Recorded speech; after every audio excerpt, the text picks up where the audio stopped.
tell me everything about the Zach Bryan concert, because I've gotten so many videos of the entire thing, and it feels like I was there. But I want to know firsthand experience. It looked wild. How was it? It, not joking, was one of the greatest moments of my life. Really? It was literally, it's something about him, and like there's just so much passion when it comes to his fan base. It's like, even I mean, before a few weeks from now, like you said, you weren't even a fan of him. Like, you're coming around to him now, but it's like it's either you love him or you hate him. And you could tell that every single person in the audience that night absolutely adored him. Right. I mean, every single, like, I know there's like some artists out there, like even country artists, where it's like the fans know most of the songs and like they sing along to it, but literally he didn't have to sing a single word. Like, every person in the audience was screaming at the top of their lungs. Like, and there was multiple times where he just kind of let us do our thing and like just sang the song perfectly. Like, the energy there, like, it just could not be matched. It's nothing I've ever witnessed before. This was literally like one of my first, like, I wouldn't say first, but it's one of the few concerts I've been to. Like, and it's obviously the best I've ever been to, but also my girlfriend, who I took there with me, she's been to a ton and said that this was hands down like the best concert she's ever been to. And she's been to plenty of country artists. She's even been to Eminem's like concert. Oh, like, really? She said by far, like, the energy, just the environment, like it was phenomenal. So I heard he didn't play one of the songs. Orange? Was it? Yeah, something in the orange. Yeah. So me and my girlfriend talked about that, and we think, so that's like one of his most popular songs for sure. Right. But the thing is, something in the orange is more of like a slow pace, like sad song. And like, it felt like from the energy of the crowd almost, that like, it wasn't fitting the crowd almost. Like, he kept everything very upbeat. I honestly, like, we didn't notice it until afterwards. We weren't upset about it because everything else was just fucking phenomenal. And he played, I think he played 3 or 4 like songs that have not even been released yet, which was really cool. And were they good? They were phenomenal. Like, and that's why I wasn't even upset that something in the orange wasn't played. And one of them was the first time he's ever played any of them. Like, one of the songs, I think it's called Sandpaper, was the first time he's ever played it at any of his concerts. So it was, I wasn't really upset about something in the orange not being played. I saw some people say that they were a little bit upset. It's probably the fans that only like his bigger stuff, would be my assumption of it. So what other country concerts? You've seen Kenny Chesney? Yeah. Is that really the only other country artist you've seen? Yeah, that's the only one. So that's, I have to say, like, we're going to Luke Combs in July. He's got a lot to live up to. Yeah, we're both going to that. Yeah, he's got a lot to live up to, if I'm going to be honest. And so, I mean, Kenny Chesney I went to, and it was outdoors. It was at the Steelers Stadium in Pittsburgh. This one, it was at the Prudential Center, so where the New Jersey Devils play. Something about it being indoors, I think, made it even better, if I'm going to be honest, because it's like, it's obviously the echo and everything, and just the noise, like, it just bounces off the walls, and it just, like, it was so damn loud. Like, I guarantee at one point, like, so the way Zach Bryan does his concerts is he does the whole thing, and then he leaves the stage. And like, for people, like, there was people that didn't know, like, started walking out, and it was very few. Like, I was like, wait, left the stage like it was the end of the concert. Yeah. I feel like a lot of people do that. Yeah, but he's like, he always does this apparently, and I was kind of unaware of this. Pretty much everyone stayed in their seats, but there were a few that started walking out. He comes back out with this song called Revival, and he just like keeps playing it, feeding off the crowd's energy. And I like swear to God, he did this for like 10 minutes straight. Really? And it was just electric. And that's where the video of Daniel Jones like came out on the stage, and he had like a bunch of other like celebrities and stuff come out. It was phenomenal. Like, yeah, I also saw some with Daniel Jones too. So if you don't know, he was at the Zach Bryan concert, and that's why I sent you that.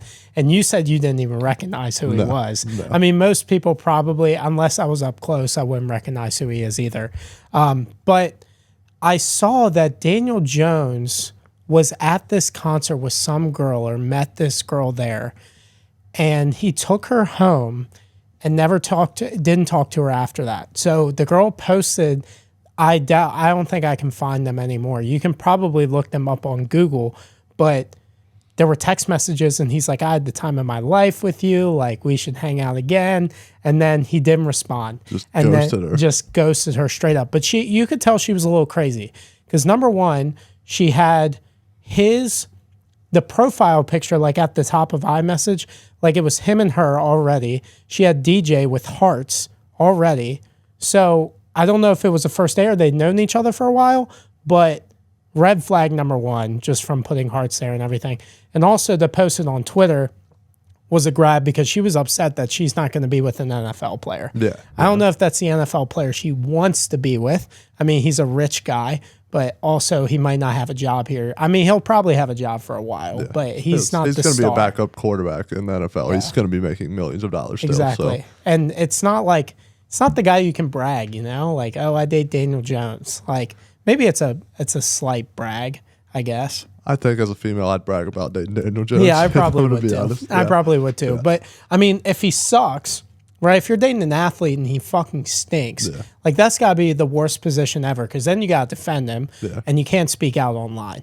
So, like, I don't know how I would handle dating an athlete that's not that good or that doesn't play that much. Well, I think it goes from him seeing what happens this year. It goes from being, I date Daniel Jones, the starting quarterback of the New York Giants. So, I date an NFL player. Yeah. Like, that's about it. And exactly. Most girls will be like, oh, wow, that's cool. Like, and they won't know it all. Like, but if a guy asks and they're like, ooh, Daniel Jones. Right. Still better than me. Still better than me. But if you're dating, like, some guy like Josh Allen, now that's a brag.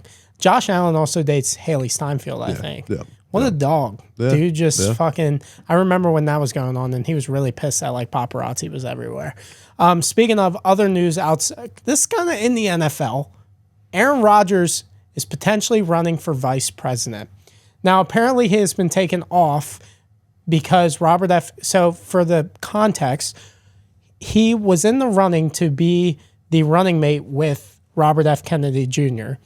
He was on the short list of 2 people. I don't know who the other person was, but apparently the other person was told they're not going to get the job, so that only left Aaron Rodgers. Pretty crazy situation because Aaron Rodgers said earlier in the year that he wants to do everything that involves winning a Super Bowl, and now he's potentially going to be vice president of the United States. Would you vote for him? This has caught me off guard. I didn't know anything about this. I know you didn't know he was running for. Well, I didn't know. I know him and RFK or I think that they've spoken. I know that for sure, and obviously this confirms that. But I didn't realize it was like he could be a running mate with him. Yeah, like, it's pretty wild. It was wild shit. It's crazy because Aaron Rodgers says he doesn't want to be in the spotlight, but then here we are again. He's in the spotlight for like the 10th millionth time in this past year, but. Also, I heard that he was taken off because Robert F. Kennedy Jr. was going to lose some money from people who were putting money into him from that. That's what I heard.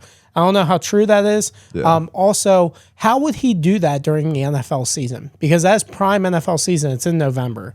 So my question is, would you vote for him? No. I think, and you've already touched on it, like Aaron Rodgers is always saying he doesn't want to be in the middle of the spotlight and everything like that, but this is just proof that he says that shit and it's bullshit. Like, he wants to be at the center of the attention. Like, I mean, not like shitting on the guy at all. Like, he doesn't have family. Like, it seems like he doesn't have kind friends. Of shit on him. He doesn't have a girlfriend, doesn't have kids. I don't even think he talks to his family anymore. Yeah. So he needs to have something going on in his life. Yeah. But like, it'd be kind of wild though if an NFL starting quarterback is running for vice president. How would that even work? Like, there's no chance it could. And he would have to quit the team. Yeah. Essentially. Yeah. I don't know. What I'm reading here is it's more than likely not going to happen. But it'd be kind of wild if it did. It would be kind of wild. I don't think I vote for him, but I do think it would bring a lot of people who don't pay attention to politics.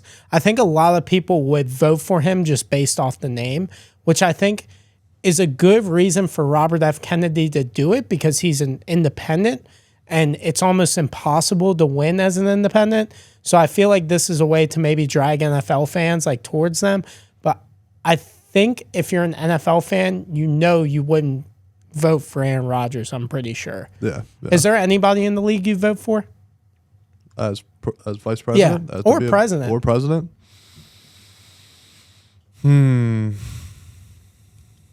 I don't think... I mean, most NFL players try to stay out of politics nowadays ever since Colin Kaepernick I think if there's one, and he's retired now, if there's one person that I wouldn't mind leading our country, I'd probably say J.J. Watt. That's probably a good one, actually. Yeah, I think that's the only person that really comes to mind. Like, I'd be okay with him leading the country. Yeah, especially after what he did for whatever hurricane it was in Houston. Yeah. Like, he's definitely a leader of men. Yeah. I'd vote for Josh Allen for the vibes. Feel like he'd be really fun. Seems like a guy, that would go play golf just like, most of the presidents do. I feel like all they do is play golf and fucking just go onto a stage and just ramble off shit. It seems like a pretty easy job nowadays. Okay. Another random one, not related to NFL. Would you vote for The Rock to be the president? See, I've seen that. Yeah. No. And I don't know. I can't give a good reason why not, but I just don't know why people have made that assumption that he'd be a good president. What has he done? Like, is there anything that comes to mind that? Well, the problem is that it seems like now, like the presidential election for the United States has become like a popularity contest. That's like, fair. And it's being taken away from politicians. Like, right. Trump was never a politician. Like, I'm not into politics huge like that or anything, and I'm not like giving my beliefs here.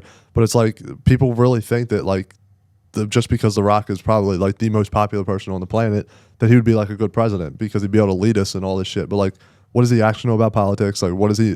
He's never been to school. He doesn't even. I don't even think he qualifies to be a president. Like, there's so many different qualifications to become a president. Like, I don't know if he hits any of them. What qualify? I'm genuinely curious. What qualify? Except for age, right? It's 35. I believe it's 45. I believe you have to be born within the United States, and I think that's actually inland. I think The Rock's from Hawaii. I don't know if that counts. Because I think the same thing, like... Isn't that the United States, though? It is, but I think it has to be, like, inland. Like, the actual, Yeah. That's stupid. Yeah, I mean, I could look them up right now, but there's definitely, like, qualifications that I know, you have to and meet. what's funny is that this sucks because people are trying to get into this country, and they have to answer those questions, and we don't even know them. Yeah. So that's pretty bad. Yeah. I mean, I learned them, like, in high school, like, AP, like, history or some shit, but, like, other than that... President must be 35 years of age. Yeah. Be a natural born citizen and must have lived in the United States for at least 14 years. So not all that much. Okay, so speaking of the AP thing, if you were back in high school, would you take AP courses again, or do you think they're a waste?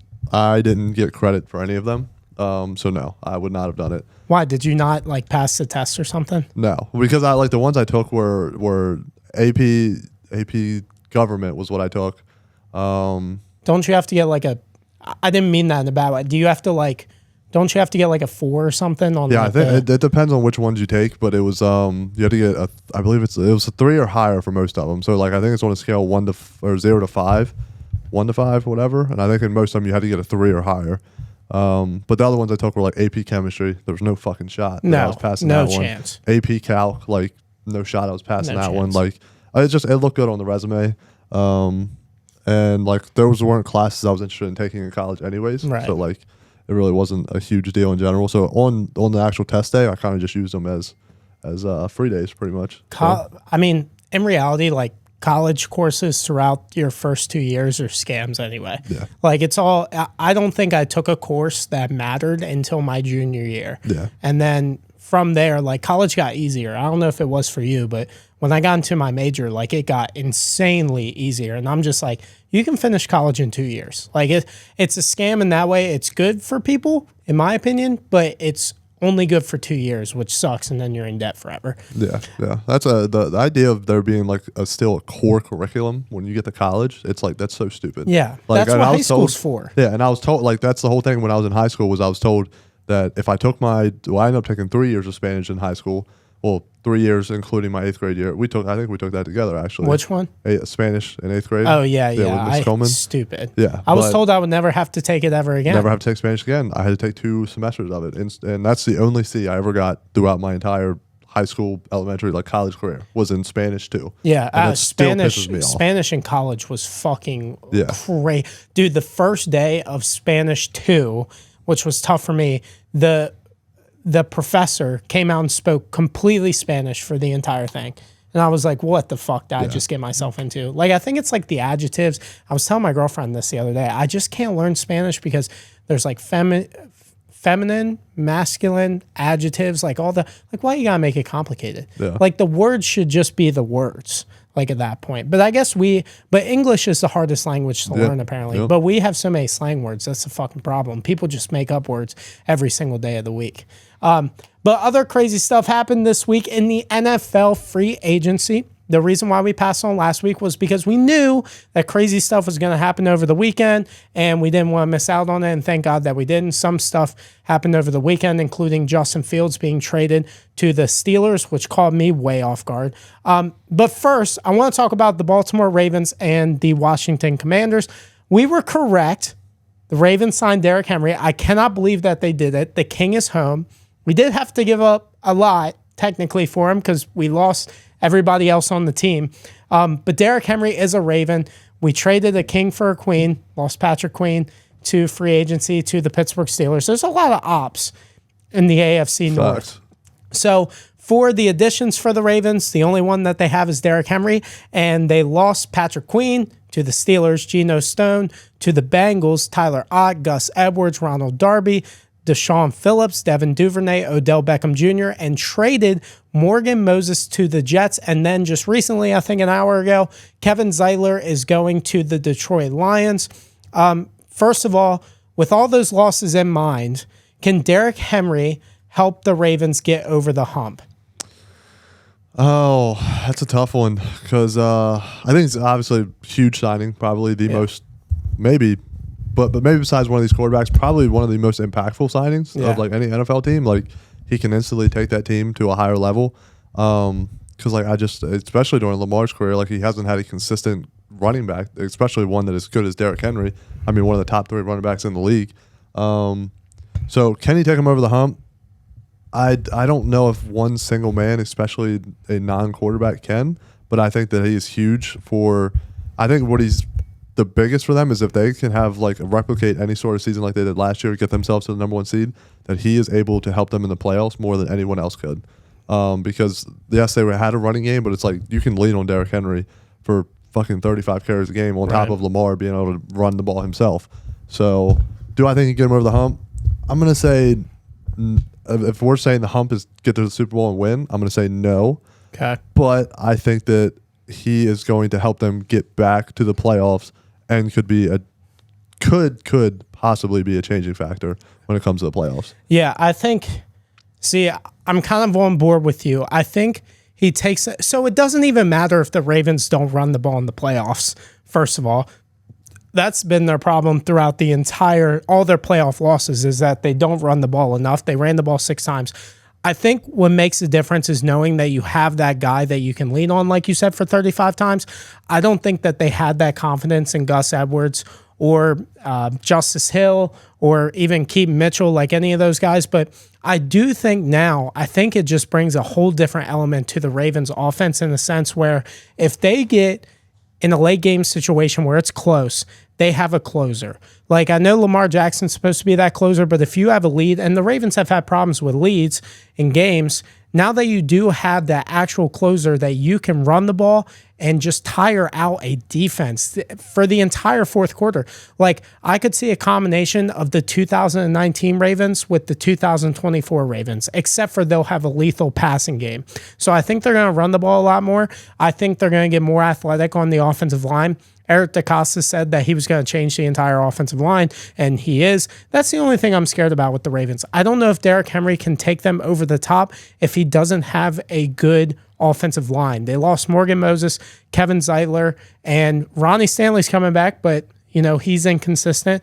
They're going to have to lean on some young guys on that offensive line. So I don't really know if he takes them over the hump, but I think if they solidify that offensive line, I think they are going to be absolutely freaking dangerous in every single facet just because they have the decent receiving core. They have the core. As long as they have Lamar Jackson, they have a chance. Yeah. But now that you have the running back, like those two together are going to be. Did you see what Travis Kelce said on his podcast? He was like, holy shit. Yeah, I do remember seeing that. Yeah. I can't remember exactly what he said, but he was right. I think he said something like, teams in the AFC or teams better look out with those two in the backfield. Yeah, for sure. A literal 2-headed monster. Yeah. So. I mean, the read options, dude. It's just going to be like, dude, seeing him like seeing him outside of his uniform, it looks like he's actually wearing a uniform like 24/7. Fucking massive. He's a massive human being. Like if you looked at him, you would think that like he's a defensive end or something like that. Like I don't get it. My question, so what's the plan now with J.K. Dobbins? So he's a free agent. Okay. My guess is that the Ravens, so the problem is that they have two running backs who are hurt. They had Keaton Mitchell and J.K. Dobbins. Right. I think they really love Keaton Mitchell. And Eric DeCosta loves Justice Hill. I think Justice Hill is a good pass catcher.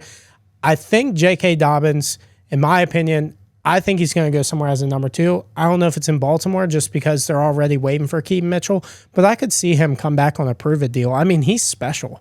Like, when he was on the field, he was absolutely like, he was a great pass catcher. He was dominant in between the tackles. Like, he's everything that you want. It's just an injury thing. I truly believe that if he played out his contract, like, we would have paid him a lot of money. Like, I especially after that Bengals game when he completely took over the entire game until Tyler Huntley fumbled. But I don't know. I could see him go. Who do the Commanders have? They have Austin Eckler now. Austin Eckler, Brian Robinson. I don't know where he could go. A lot of people said Green Bay, but then they went after Josh Jacobs. I could see him go somewhere maybe like, I don't even know. Yeah. That's the problem. Everybody filled out everywhere. So that's the thing is he's going to have to go somewhere on a prove it year deal because he's had so many injuries. And with the running back market already as it is, like he's not going to get what he was hoping for. And I'm pretty sure he was hoping for a lot of money when he was in discussions with the Ravens. So yeah, it sucks to see for the kid, honestly, because you're right. He was a phenomenal running back, and he did great things for the Ravens when he was on the field. And at Ohio State. I mean, he was a dog. Yeah. Absolute dog. And also, the running back market in general went fucking nuts, but we'll get into that in a second. Where does Derrick Henry and Lamar Jackson rank in your quarterback-running back duos in the NFL? I mean, it's got to be number 1, right? Jalen Hurts and Saquon now. Yeah, but I see just going based off of my personal rankings, like Jalen Hurts is probably in my top 5. Lamar's in my top 3. Saquon might be ahead of Derrick Henry, but I think overall here they're different players too. Exactly, yeah. So I mean Jalen Hurts and Saquon are really the only ones that I can even put close to them. I'd probably put them 2, and I'd probably put Lamar and Derrick Henry at number 1. Yeah, I personally would go Saquon and Jalen Hurts. No, obviously no bias since I'm a Ravens fan. Just because of Saquon's ability to catch the ball out of the backfield. Now, if you're going downhill run, it depends on what you want. Because if you want downhill running and then somebody to go to the outside, but now they have a running back that can go on the inside. They have a quarterback that can go on the inside, obviously with the tush push, and then both of them can take the outsides too. So I'd probably take Jalen Hurts and Saquon. Okay, so the Ravens lost 8 free agents. I named them all earlier. A ton. I mean, and a lot of guys who were good. Like, I know that Ravens Twitter has been saying a lot about Patrick Queen. I don't know if you saw what Patrick Queen said, but he said that Ravens fans need to go touch grass, even though he said that he wanted to be the villain. So he invited us to be the villain. We go after him and say he's basically a pussy for going to Pittsburgh. And also he went to Pittsburgh for $13 million. That's what really pisses me off. How much does it impact the Ravens to lose all those 8 free agents? I mean, after a season that you guys just had with quite a few of those being pretty key guys, well, I don't know. Yeah, see, that's what I'm saying. Queen, like, are they? Patrick Queen developed into being one of the key guys. But I mean, at the same time, I think if you get a somewhat solid linebacker in there, like maybe not going to be as impactful as Patrick Queen, but Roquan Smith is gonna mold him into a pretty solid linebacker, and he's gonna do what Patrick Queen did for the most part. Yeah, they drafted Trenton Simpson out of Clemson last year in the 3rd round. Yeah. And he's just as fast. Patrick Queen says he's faster than him. So yeah. I think anybody next to Roquan Smith is going to be better. Exactly. So I mean, I think it's huge when you look at that, especially like you recognize all the names on this list. But at the same time, it's if you have guys that can fill in, and you have the leaders there that can mold them into the good players, like a Roquan Smith did to Patrick Queen this past year. It all depends. I don't think it's seeing all those names, you think it's huge, but I don't think the play on the field is going to decline all that much at those positions because like a guy like Geno Stone, like he led the Ravens in interceptions and stuff. Led the AFC, yeah. Led the AFC in interceptions, yeah. But have you seen his interceptions? They played a highlight tape. They're pretty bad. Yeah. Pretty bad quarterback play. Yeah, I was about to say. So a lot of those just seem like a lot of gimmies, and sure, like you still got to be in the right place at the right time, but really I felt like you could plug anybody in there pretty much, and they would have similar numbers to what he had. So I don't know. It's concerning to look at, I guess, but at the same time, I don't think it's going to be that huge of an impact, I guess. Yeah, and also looking at the Ravens as a whole, like they're such a great organization in general. Like to lose guys is a good sign because it's telling you like you draft well, you have a good franchise, you make good moves. Like most of these guys were homegrown, like Patrick Queen, Geno Stone, Deshaun Phillips, Devin Duvernay, and Gus Edwards. All those guys, most of those guys were homegrown. So I mean, that's just a testament to Eric DeCosta and what he's done in the drafts the past couple of years. So I'm not really worried about it because most of those guys weren't like Gus Edwards was replaced by Derrick Henry. Ronald Darby's a big one that I don't think a lot of people are talking about. I think cornerback position is going to hurt. I also think Odell Beckham's going to hurt a little bit more than what people are saying just because of the Ravens wide receiver core now. And Patrick Queen, I mean, in reality, he is replaceable. Linebacker has become like a running back position, has become devalued, and people have figured out a way to fill those positions, and they still have an all-pro there.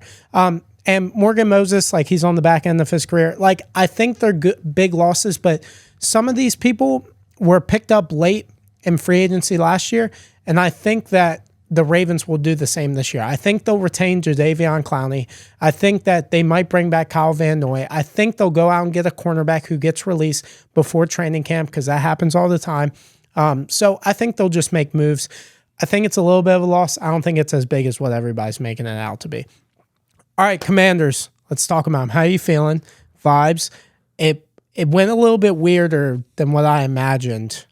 They still have the most cap space, I think, in the NFL. So I think they're making really smart, like small moves and really saving that cap up. Yeah. No, that's Commanders Twitter, it seemed like they as an overall they were very happy, but I've seen a lot of people being like, why are we not making these bigger splash plays? Like we had the second most cap in the NFL, but it's like I've seen it so many times. Well, maybe not even with us, but I've seen it so many times where teams go out and they sign the 1, the 2 huge guys or whatever, and it doesn't change the team completely.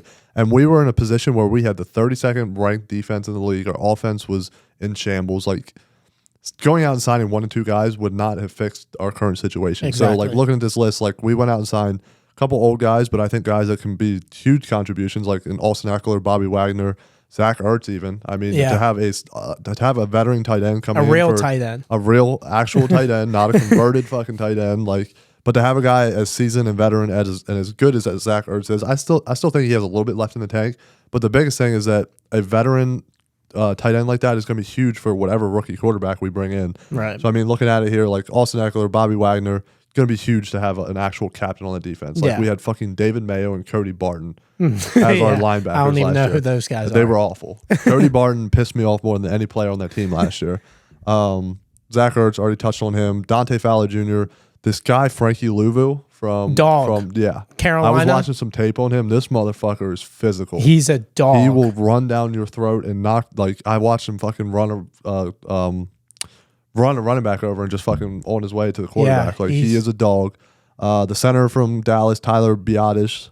I don't even know if that's how you actually say his name, but Jeremy Chin, Dorrance Armstrong, Clelin Ferrell, Michael Davis, Nick Allegretti. Like we are making some good moves here. And it's like, no, they're not the A-list like best players in the league or whatever, but these are solid pieces that we need. Yeah, exactly. And the biggest thing that we need is depth. And that's exactly what we've gone out and done. Another huge one, I think, is that we went out and signed a veteran in Marcus Mariota. That kind of leads me towards who we think we're going to take in the draft. At least I'm hoping, fingers crossed. And another one, we signed Brandon McManus. Got rid of fucking Joey Sly. I feel like I can finally rely on a kicker in Brandon McManus compared to Joey Sly. Like Joey Sly would go out there and rip a 60-yarder and hit it, and then miss a 40-yarder. Yeah, he was just so inconsistent. So it's I'm excited. I'm somewhat excited that it seems like we're building in the right way. Yeah, I believe in this process a lot more than going out and signing like the number 1 guy in free agency. we've filled a lot of key needs, and we have a lot of veteran guys that are going to be there for the other young guys that we have. Yeah, so. I fully agree. I think that they've had one of the best off seasons, the Commanders, of the entire NFL, just because they, like you said, they built it right. Like most of these bad teams, like New England for the past couple years, they go out and they sign these big time free agents and they don't pan out. And also it kills your cap space, not only for this year, but for the years coming. And when you have a lot of cap space in 1 year and you go and sign all these big free agents and the quarterback doesn't work or the coach doesn't work or the team in general doesn't work, you're screwed. You want to build a good foundation first, and then you get the splash plays exactly like the good teams do, like the Chiefs, the Ravens, the Texans even now. The Texans did it right last year too. They built it slowly but surely, and that's what it's going to take. Like this year might not be great, but I think they're going to be good enough where they're like, okay, this next year, like we know what we're missing to make a Super Bowl run. Like I loved what they did. And like getting a veteran guy like Bobby Wagner, I think that was huge in general, especially for Frankie Louvu, who is younger. He got his first, I think this is his first big contract. Mm-hmm. And for him to be alongside Bobby Wagner for 1 year and get to learn and then be the guy, like going into his contract, like those things are so small that you don't think about, but they're big. Like Austin Eckler, like for Brian Robinson, like just getting veteran guys who are known as good teammates. Like that's what you want in a locker room. And I know that Austin Eckler is a great locker room guy. And I know damn well that Bobby Wagner is, because they love him in Seattle. And Jeremy Chin was a fucking dog for Carolina. And Carolina had a great defense last year. And I think the Commanders saw that and they're like, we want all those guys on our team, just because they went under the radar because they played for Carolina. Yep. But Carolina was a top 10 defense at the back half of the year, and those guys stepped up. So I absolutely loved what the Commanders did. But as a Commanders fan, are you absolutely happy with everything that's happened? I am, what I will say is I'm hopeful. I feel like the biggest thing as being a Commanders fan is there was just nothing to be hopeful about. And I'm taking advice from Krabs here, our good friend that we had on the show a couple weeks ago, that I'm not getting ahead of myself. Right. But I do, and I even said this a few weeks ago, I'm feeling good about the way things are going. No, we didn't go out and sign anybody huge or anything like that, but I'm okay with that. No Danielle Hunter. It's okay. And I like, but we signed some defensive guys. Yeah. We signed some defensive line guys that I'm content with. They were under the radar guys for the most part, but they're going to improve our team. That's the biggest thing. They're going to improve our team. No, we're not going to be ready for the Super Bowl next year. Maybe. But this is the biggest thing is this is a building block for us. And this whole upcoming year is going to be a figure it out year. It's going to be, all right, we've signed some guys now. We're going to have a rookie quarterback. It's going to be, where's this team at? And then by the end of the season next year, we're going to be ready to be a few guys away, hopefully, from making it back to the playoffs, making a huge run or something like that. Yeah. Because at that point, we actually have a somewhat solid team to go out there and put on the field, rather than what happened at the end of last year. And this, like, I believe in the ownership and the people that are leading this team now. So I think that we are heading in the right direction.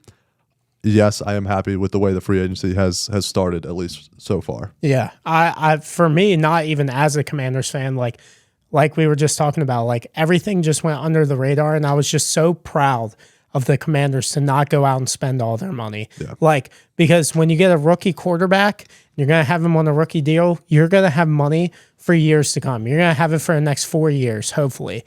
So hopefully you pick the right guy. I think that's the last piece to the puzzle. They get the right guy, a lot of things are going to happen. And you know what? If they don't get the right guy, they're not in cap hell now. They didn't go and build everything around them like they honestly, like the Chargers did. Like the Chargers went out, they got Justin Herbert. They paid all this money to the receivers, the running back, the defense. Like they went out and tried to go win the Super Bowl. They didn't do it right because they got all the big names who were on the decline that they did not see. So they didn't get locker room guys that all mold together, and the Commanders just did everything right, in my opinion. And I think that they're a big winner in free agency. Yeah, I'm excited. Things are trending in the right direction for me, and I'm not trying to get ahead of myself. I'm going to stick to that, but I like everything that we've done. We have set the building blocks. We have set the foundation, and now it's time to go draft whatever quarterback we're going to. like I said, hopeful of one guy. But if the other one happens, then fuck it, we go with it. And like you just said, hopefully it pans out. If not, we are still in a solid situation here. Like we just keep doing this. I'm a realist, and I realize that in 1 year we're not going to turn around and even be a playoff team. Like, but I'm excited for the future of the Washington Commanders. So yeah, for sure. This is kind of a curious one, but with the signing of Marcus Mariota, does that solidify that the Commanders are taking Jaden Daniels at number 2 overall? I think so. I mean, I think that it was an obvious move. Like Marcus Mariota backed up Jalen Hurts last year. Like it's going to be Jaden Daniels. I think it's not even a question at this point, just because of that move. And then moving on from Sam Howell too. Like that was a big move that I did. I thought they were going to keep him and at least let him battle it out, but they got some good compensation for him in reality. But I think it's absolutely going to be Jaden Daniels. I would be highly surprised. Because they had different options at the backup quarterback there was a lot of good backup quarterbacks out there, and they signed him out of all of them, and he has not performed well in the times that he has played. So I think that, I mean, they want to go with a running. I mean, they went out and signed the running back. They went and got the defensive pieces. They got the offensive line. I think they're heading towards a direction where we're going to run the ball down your throat. And we already have the wide receivers. So I think that what they're trying to do is solidify that offensive line and that running game for Jaden Daniels to be able to run the read options, RPOs, and just let him feel more comfortable because he is going to be a project in the works. But yeah, I think 1,000% it's Jaden Daniels. I love to hear that. Yeah. I love to hear that. I think when you bring in a guy like Marcus Mariota, he's seasoned, he's veteran. Like he had a few good years there for a little bit, but the biggest thing is that he's a mobile quarterback that he was similar to Jaden Daniels coming out of college. I feel like won a Heisman, had a very similar playing style. Like could throw the rock, and I even would say Jaden Daniels has a better arm than Marcus Mariota did. Mobility wise, I think Jaden Daniels is probably even better than that. Yeah. But still, like to have a guy that is similar to that, because there are very few actual mobile quarterbacks that last in this league for a super long time. And Marcus Mariota, no, he hasn't been a starter the entire time, but he has made his way around the NFL. He's kind of turned into a journeyman at this point. Yeah. So I think, why would you sign a guy like that when there were other options if you're going to go with Drake May? Like Drake May is not anywhere near the play style of what Marcus Mariota was or is. So I wouldn't really make any sense. Wouldn't make any sense at all. So I to your point as well, like I feel like we're trying to build around a quarterback that is going to be able to run, and I think like we already have the run it down your throat guy in Brian Robinson. So yes, you need that for the read option, but also for outside read options, you need a guy like Austin Eckler who can get to the edge quick. And so I think it is kind of setting up a good scenario for a mobile quarterback in Jaden Daniels. So I'll be highly upset if we don't take Jaden Daniels. Yeah, what would your reaction be if it's Drake May? It would be the first time that I'm actually disappointed with this general manager and with this front office that we have now. Who would be your second option? Like would it be Drake May, or would you rather, get a guy maybe like, I don't know if Michael Penix would be high enough, but I know you hate JJ McCarthy too. Yeah. What if they went out and like traded down and got like a Bo Nix or a Michael Penix and let Drake May go, like get one of those second tier guys? See, I don't know. And that's the reason honestly, I think I figured out the reason why I'm so high on Jaden. First of all, he won a Heisman. Yeah. Like I don't understand why that's getting swept under the rug. Like that's the easiest thing in the world to do. Like, but the other thing is that SEC football is the closest thing to the NFL out of any other division in college football. Yeah. And all the rest of these quarterbacks are coming from either the Pac-12 or like Drake May's coming out of the ACC. Like Michigan Big Ten. Michigan Big Ten, yes, but fuck JJ McCarthy. Like I don't understand how he's like. I've seen him as apparently he's a top 10 pick now. That's what I'm saying. The Vikings are having a secret like meeting or workout with JJ McCarthy. So what was JJ McCarthy's career even in college like? Like had he played 2 years for Michigan? I think he played for 2 years at Michigan, and he just didn't throw the ball a lot. Yeah. I think maybe people see like the throwing talent from the limited action, and they're like, oh, maybe he is talented. Yeah. I feel like, and that's they're totally different play styles, but I feel like that's a Trey Lance almost. Like, we saw him have one good year at North Dakota State, and we're just like, oh my god, this kid's going to be the next great thing. Like, I guess they're seeing potential there, but I don't see it. I don't see how they look at him and see that he's a NFL ready quarterback that can change a franchise. Do I think he could fall like into like a good situation? 100%. Yeah. Yeah, but like the Commanders, absolutely not. He is not what the Commanders need, and that's the Vikings would be interesting because they have weapons everywhere, so it might be a good fit. But also to your point, like we've said before on here, like when they win a national championship or a Heisman, it's pretty easy. It's like, holy shit, how are you not looking at this guy first? But like when you watch the national championship in the playoffs, I wasn't ever wowed. Like I was never like, holy shit, like JJ McCarthy, like is the reason. He was like maybe the fourth or fifth option on why they won the national championship. And I just feel like that maybe Jim Harbaugh is like talking out of his mouth, like saying how great he is and like all the coaches love him. Maybe he's a great locker room guy and a great guy to interview. That's the only reason, because at Michigan this year, he had 22 touchdowns and 4 picks and 2,900 yards and a 72% completion percentage. He only had 332 attempts. Now, with Jaden Daniels, he had 327 attempts, but he had 1,000 more yards at 3,800. He had 40 touchdowns, which is double, and he had the same amount of interceptions. So, like, where the fuck are we getting, like, this guy is he had basically the same attempts as J.J. McCarthy, and we're calling J.J. McCarthy a top 10 pick. But with Jaden Daniels, it's a problem because he runs the ball. And this is not including his rushing stats either. That's just his passing stats. And that's probably why he didn't throw the ball a lot either. Like, they're similar in the amount of times that they throw the ball, but just showing, I'm blown away and don't understand why. Yeah. He seems like a Josh Rosen-esque pick for me, if I'm going to be honest. Yeah, that's a good comparison. Yeah. I wish the best for the kid. I do. Yeah. Happy for him. He won a national championship, everything. Like, I don't know why Michael Penix isn't getting the hype that JJ is. Yeah, I don't know. I guess maybe NFL scouts obviously know more than we do, and they see something, and that's why he's not. But I don't agree. I think some overlook it. If I'm going to be honest, I think some of them are not. I think some people on their couch who watch film a lot, like I know some people on Twitter that watch a lot of film, post their stuff. I think they know more than some NFL scouts. Like I truly believe that in some of these. Like some of these teams that cannot find a quarterback. Like I just don't know what the evaluators are doing, but the Commanders haven't selected a quarterback in the first round since Dwayne Haskins, right? They haven't selected any quarterback because they tried to go with Fitzpatrick. Then they went with Sam Howell, and they also had Alex Smith, and they went with journeyman a lot except for Sam Howell. So compare Sam Howell's career, compare Sam Howell's career to another quarterback. Yeah. And how do you think he'll do in Seattle? So first of all, I want to say I'm hoping the best for the kid. And first of all, thanks for getting that draft stock for us. Like what he got more for us than we got for Chase Young. Am I correct? Yeah. Yeah. Like that's kind of, and I guess he's a quarterback, whatever. But like, thanks Sam Howell. I hope you do great in Seattle. I think honestly, if I'm gonna be honest, I think his career is gonna end up to Geno Smith, if I'm gonna be honest. Like, and I think so. That's a great fit for him right now to go play under him for however long, and then maybe he even steps in to be the guy in Seattle. Like, I think Sam Howell is freaking talented as fuck. Yeah, like some of the throws you see like I saw the kid make this past season were like incredible. Like, and the fact that the kid was running for his life all the time and was still putting up the stats, and like just it never seemed like Sam Howell just like got overwhelmed. Right. Like, he obviously didn't play great in some games, and like.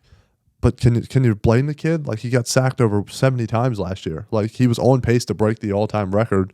Like, the poor kid just was not in a great situation, and his defense couldn't stop anybody to save their fucking lives. So, hoping the kid does well. If I had to compare him to a quarterback, I would say either a Geno Smith or Ryan Fitzpatrick. Like, yeah. I think he's got a higher ceiling than either one of them do. Yeah, me too. I would go with Gardner Minshew just because of the way that the situations panned out. Like with Gardner, he was the starter in Jacksonville. He played well, but he did not have a lot of talent around them. And then they ended up getting the first overall pick, and they took Trevor Lawrence. Like, it's kind of the same situation with Sam Howell. Like, he didn't play, he played good for what he had, and it wasn't his fault, same as Gardner Minshew. But now they have a high draft pick, and it's generational talents coming out. So here's another question for you. Who starts for the Seattle Seahawks this season, Geno Smith or Sam Howell? And who's better? I think Geno Smith still gets the nod. After what he's been able to do with the Seattle Seahawks the past few years is it's you can't ask for much more. I think if Geno doesn't kind of start putting them towards like getting over the hump, like taking them on this playoff run, why not give the nod to a kid like Sam Howell if he's playing okay and he seems like he would be a reliable starter, but. Like Seattle's got some weapons. Their offense is not bad, and like Geno has been doing what they need him to do. Geno's been playing good ball, so I don't know how you could, even with Pete Carroll stepping away and everything. Like I don't know how you can turn away from him, but I think in the next 2 to 3 years we could see Sam Howell get the nod if he doesn't move on to another team. Here's my prediction. I think Sam Howell starts by week 6 of next season, and that's just because I know there is more upside to Sam Howell. He's younger. I think he's got a better arm. And I personally think that Seattle has the weapons and the talent on the offense to be able to fit what Sam Howell's trying to do. And also, I know that defense in Seattle is going to be good. Even though they lost some key pieces, I know that Mike McDonald is going to put out a good defense no matter what. I think that Geno Smith is making a lot of money, and I know that they are going to turn away from him after this season.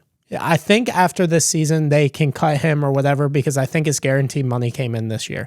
So I think that if Geno Smith is even playing remotely like bad at all, I think they turn to Sam Howell and see what they have in him because he had the talent. And then going into the next year, you need to know, like, do I have the quarterback that I want on this roster?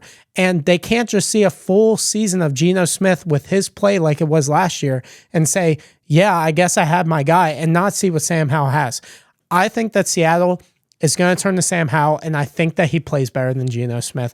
I personally think he's the better quarterback just by watching them both. I think he had some rough patches with his decision making, but I think that he brings a spark to the offense that maybe they need because I think Geno's a guy that won't turn the ball over, but he's also a guy that won't bring that spark to your offense, if that makes any sense. So I think he starts by at least week 6 to week 8. That's my bold prediction, is that he's going to start next year. No, I could definitely see that, especially with I didn't realize Geno is like this is his last year on contract, and then I mean, like you said, Mike McDonald is a brand new coach coming in. It's see what you got in Sam Howell. Yeah, it's not his quarterback, right? Exactly, it's not his guy. You see what you have in Sam Howell, and if it's not him, then it's time. You're going to start to build with this new head coach, like, and he's going to make the team how he wants it. So. I mean, and he's the guy who traded for him. Yeah, like Mike McDonald obviously wanted him. Like, and I think there is a lot of, I think it's true in the NFL when people say the GM didn't draft him, so he's not his guy. I think that's 100% true. I think if a guy is on edge, I think that a new GM is easier to turn away from that guy than a GM that's been there before and build a rapport with him. Because if you don't build the rapport and you don't know the guy as well as others, then yeah, I just got a notification that Blake Snell signed with the Giants. So I know you don't watch baseball much, but baseball is weird because baseball free agency takes all. Blake Snell, just to put it in perspective, Blake Snell, I think, won the Cy Young last year, which is the best pitcher award. He hasn't been signed, and opening day is next week. That's how slow the market is. So the complete opposite. Yeah, it takes forever. Where the best players come off first, and then. Yeah, usually like these big players like don't get signed until like right before. Because first of all, I think a lot of them don't like spring training, and also these teams are just very cheap. Like because baseball is different because there's no salary cap, right. So it's all cash and it's all guaranteed. So it's a little bit tougher, but I thought that was wild. And Trent's mad. Yeah, Trent, or book it with Trent. He's a huge Blake Snell guy because he comes on his shows all the time, and he's like, bruh, he's going to Giants. He wanted him to go to the Angels. I have a list of 7 words, things, or people, and you have to guess them in 20 words or less. So I have 7 things, and then I give you 20 words, and you can't go over that or you lose. Does that make sense? It does. Okay. All right, cool. All right. So first word, vegetable. Broccoli. Green.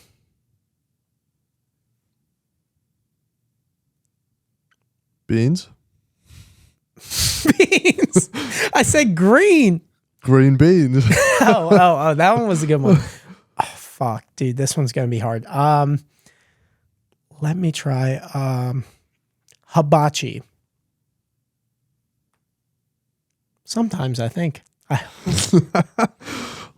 right, so we have vegetable green hibachi.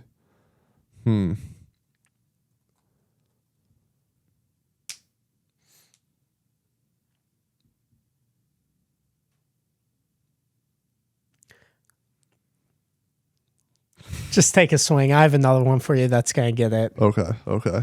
Plant. Just plants. Yeah. Oh shit, I had it and then I lost it. Fuck me. Pickle.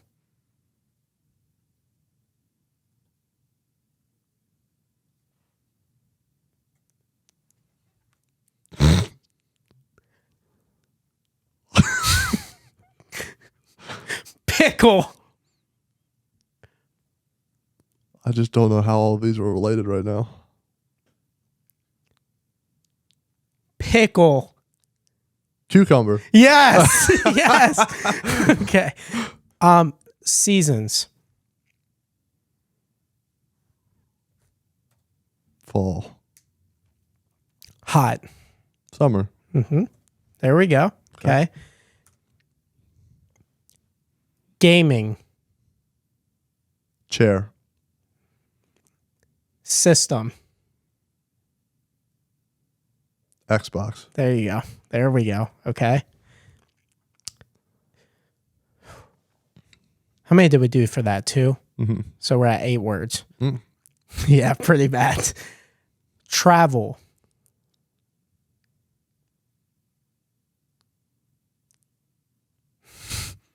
Plane. Carry. Bag.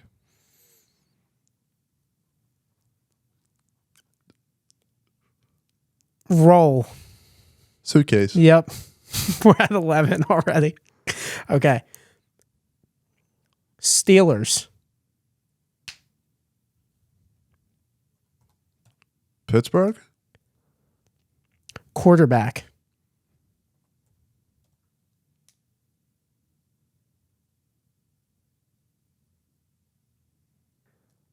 Fields. Yes. There you go.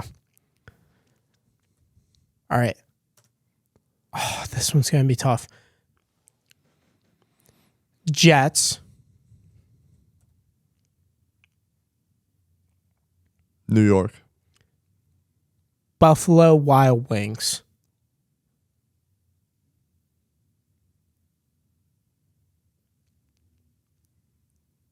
Sauce Gardner. Yes. Yes. There it is. All right. We're at 15. Oh, how Okay. many do I have left? 5. So you get 20. I give you 20. Right. But how many? Oh, just one more Just left. one more. Okay. One more We can left. do this. We can do this.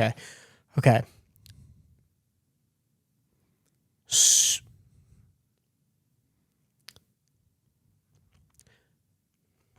Store. Or storing.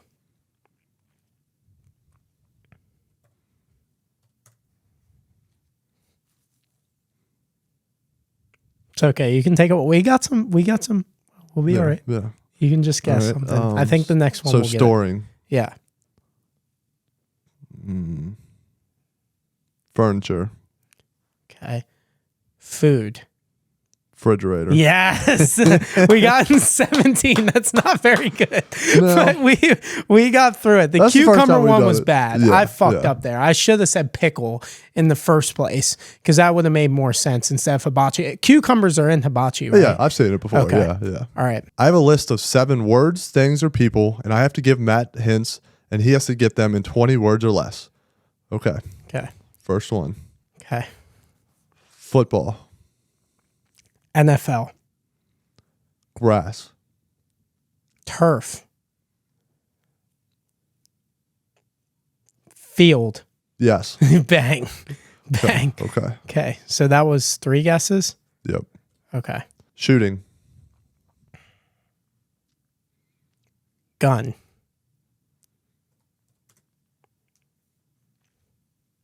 Space. Space. Shooting space.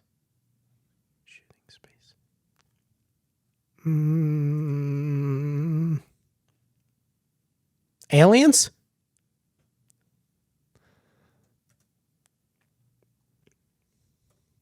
Damn, I had a good one. Night.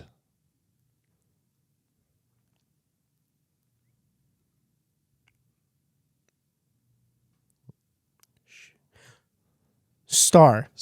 Got it. Okay. I'm going to be pissed if you don't get this one, the first one. Quack. Duck. Yes. Yes. Okay. Imagine. Okay. Alcohol. Shots. Cold. Beer. Got it. Bang. Okay, so we're at 8. Okay.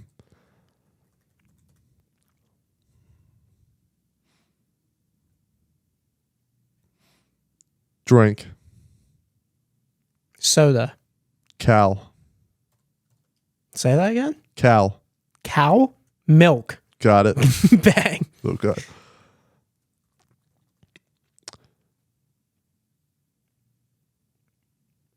We're only at 10. We're doing I good. know. All right. Barbell. Lifting. Sit. Sit. Squat. Sideline. Sideline. Sideline. What the fuck? Sideline. Barbell. Sideline. Bench. Bang. Bang. All right. We're at 13. Okay. Vehicle. Car. Ford. F-150. Let's take a step back here. Bed. Truck. Bang. Yours were way easier than mine. I still only got them in 15. So that wasn't a very good one. All right. Back to the NFL, the Bears. We got to talk about the Bears. They had the most insane, they had the free agency that I would imagine that the Commanders would have done in the past. They went out and got so many big names. They were the first people on the board with DeAndre Swift. Then they traded for Keenan Allen a couple days ago, which was insane. I did not expect that to happen. They got Kevin Byard, Gerald Everett, Ryan Bates, Jonathan Owens, and probably Caleb Williams, more than likely. Could the Bears win the NFC North next year?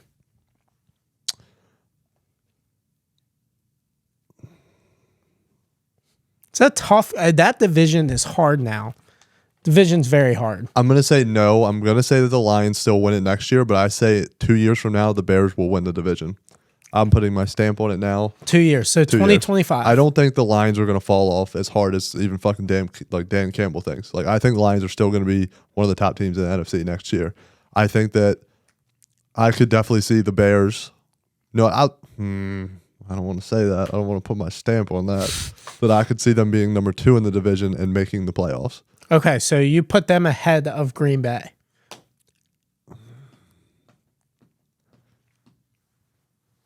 I will. Next year, I'll put them ahead of Green Bay. You're a Jordan Love hater. There you go again. I am, yeah. This is a tough question because the Bears, Vikings suck. They're going to suck. Maybe. I don't know. Unless they get the right quarterback, they could be they made some good moves too. I think the Lions are going to be the best team in the NFC next year. So no, I don't think they're going to win the division.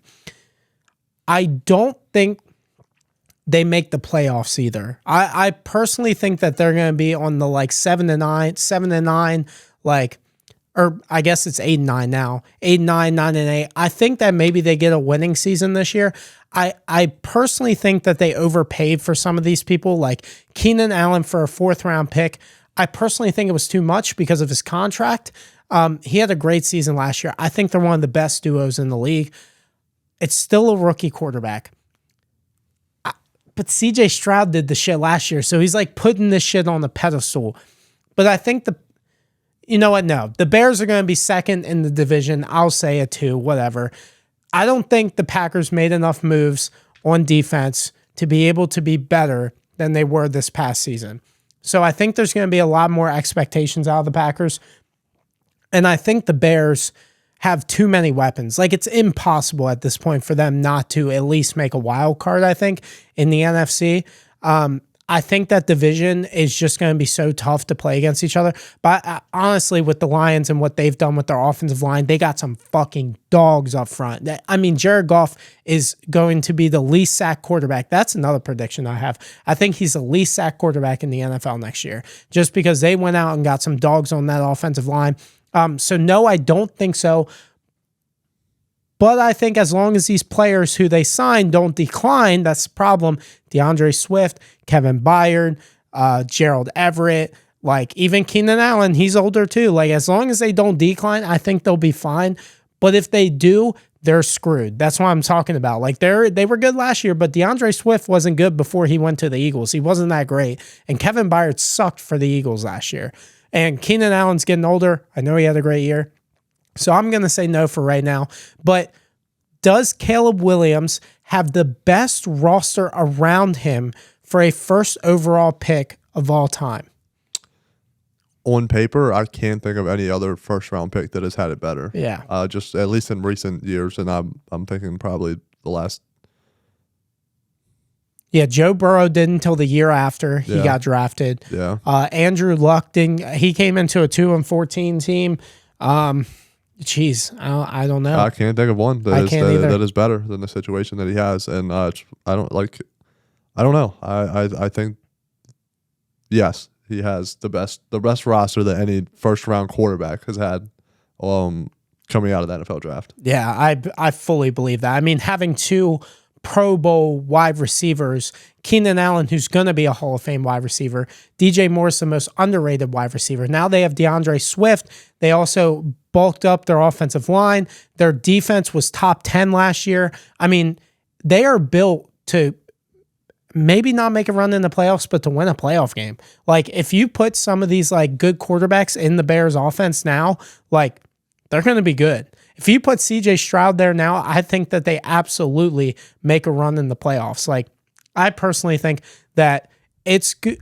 That's the problem, though. Do you think the expectations are going to be too high for Caleb Williams now? Not only is he the most generational quarterback we've ever seen, but now he has the best roster for any first-round pick ever. Are you a little scared by that? If I was a Bears fan, I would say yes. And the thing is like we've never been high on Caleb Williams as it is. Yeah. I don't deny that he is a generational talent. He has the talent. My thing is that the kid, his attitude, like, well, I can't remember what game it was after, but like, and I guess in a way it shows passion, but like he went and cried like to his parents like after a game that they lost, like, yeah. And coming in, and that's in college, like coming into the NFL, like if he does not pan out to be not like probably, I mean, I don't even know where to put him on the chart, but we're saying he's going to be the next Patrick Mahomes, like. That's a lot of expectation. That is a lot of weight on this kid's shoulder, and it's just, and they traded Justin Fields. Yeah, so they're cleaning the slate to bring this kid in. He's got to be the face of the franchise, or it's going to be a letdown. Like it really is, and that is a lot to put on a kid coming right out of college.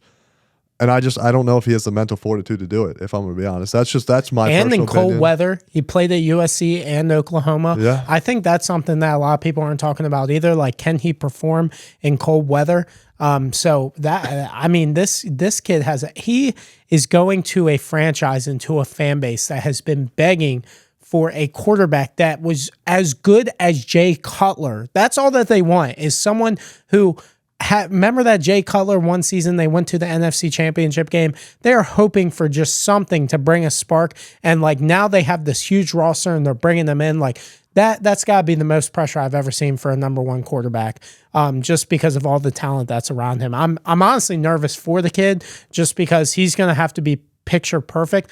But I do think with the attitude that what you were talking about, with his confidence, I think that helps. I truly do. I think him coming into that situation and being like, holy shit, I'm the dude. I got Keenan Allen. I got DJ Moore. It might help in some fashion. But if it doesn't work out, that's when I'm scared of the attitude problem.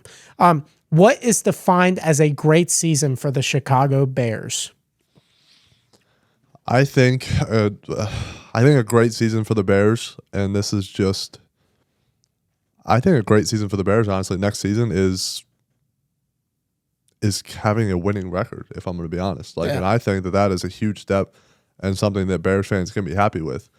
I feel like their expectation, and I don't know, because it's like Chicago's they're a working city, they're a hard-nosed city also, so I don't know if they're really going to have the expectations we're going to the playoffs, but they also had a lot of expectations going into this past season, I feel like. Right. So I feel like they do have some pretty high hopes.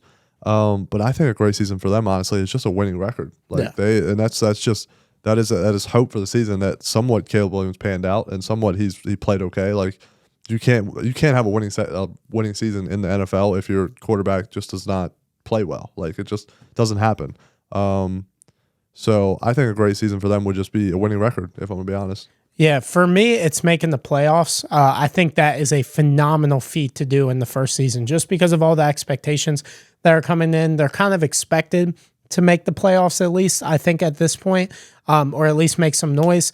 I think that they need to be at 10 wins. I think that personally is a winning season or a great season for the Chicago Bears. If they don't make the playoffs with 10 wins, it is what it is, but I think that gets them in the NFC. So I think personally, that's the only reason why I say the playoffs is just because of that. I mean, the Bears last year, I think they had 7 wins. So I think getting to 10, a 3-game jump, I think that's a really great season for the Chicago Bears. Now, before we move on from the Bears, do you think that Justin Fields would have performed better this season with all the weapons around him to a point where he would have been the franchise guy? I think 100% he would have. But as I've taken everything into consideration and whatnot, I mean, if you have a guy coming out of the draft like Caleb Williams or even any of the other guys that are there to be drafted, Justin Fields is coming up on his big contract. They were going to have to pay him. So instead of doing that, they're able to go out and make all of these signings that they have, and they're able to set up a team for whoever's going to come in for him and take a chance on it. Because, Justin Fields hasn't worked out. Do we keep him and try to build around him when in reality we're going to have to pay him a shit ton of money to keep him anyways? Or do you let him walk?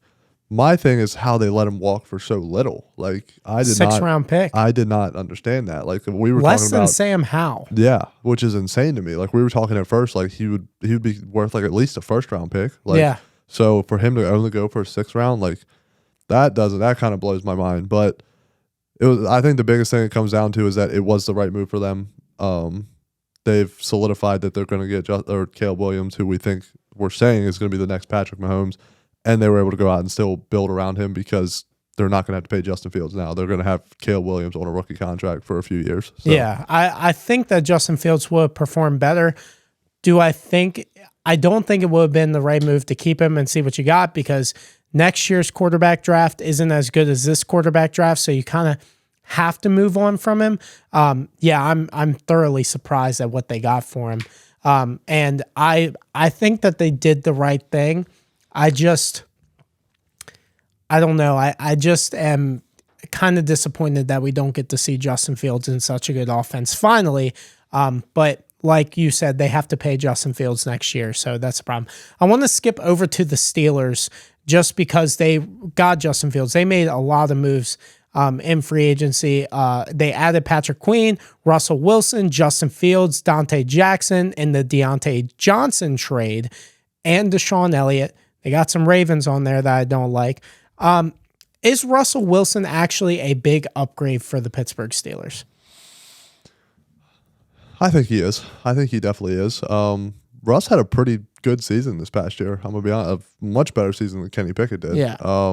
I think every quarterback in the NFL has had a better career than Kenny Pickett at this point. Yeah, 100%. So I think Russ is a huge upgrade, and with Justin Fields joining, which is just interesting that they decided to get both of them, but when you can get Justin Fields for that cheap, why not? Yeah. I mean, we've seen sparks of this kid being great, but it's we actually don't know what we have in him. So the fact that they could get him for a 6th-round pick, and if anything, just sit him behind Russell Wilson for a year. Yeah. If they're able to do that, let him, because Russell Wilson at one point was one of the best quarterbacks in this league. Is he that now? No, but he's still a solid quarterback, and he's not as athletic as Justin Fields is, but he was still a very good mobile quarterback back in the day. So I think it's a huge upgrade, if not just for the team, but to help with Justin Fields, because you got to think that Justin Fields is like they want him to eventually be like the face of the franchise, but like I guess they have to see what they have him in first and see if it was Justin Fields or if it was the Bears organization. Yeah. So, but Russell Wilson, huge upgrade for the Steelers in my opinion. Yeah, I think it's an upgrade. I don't think it's as big as what people are saying. I think Russ had a good season, but also first team, our new team. And now he also has to go to a new offensive coordinator. Usually when that stuff happens, your expectations should be low. We see players get traded, big-time quarterbacks who don't pan out in the first year. They need a couple years to get used to the system. The only one that's an outlier really is Matthew Stafford, but he had a generational team around him. So I think the expectations are too high because I see Steelers fans saying they're really going to compete with Russell Wilson. I do think that it is a good fit for Justin Fields too, and we'll get to that in a second, but I like the move by Pittsburgh. I think that they got him at the right price. They got him for basically nothing, and now they get to see what they have in him, and now I feel more comfortable with them getting Russell Wilson now that they have Justin Fields, just because now you have sometimes when you have two quarterbacks, it's just as good as having none just because of the speculation, the talk, and all that stuff. But I think in this situation, I think it pans out the best. Does Justin Fields have a real chance to start in 2024? Russell Wilson did only go to Pittsburgh over like the Giants because he was guaranteed the starting spot and why Kenny Pickett was traded to the Eagles.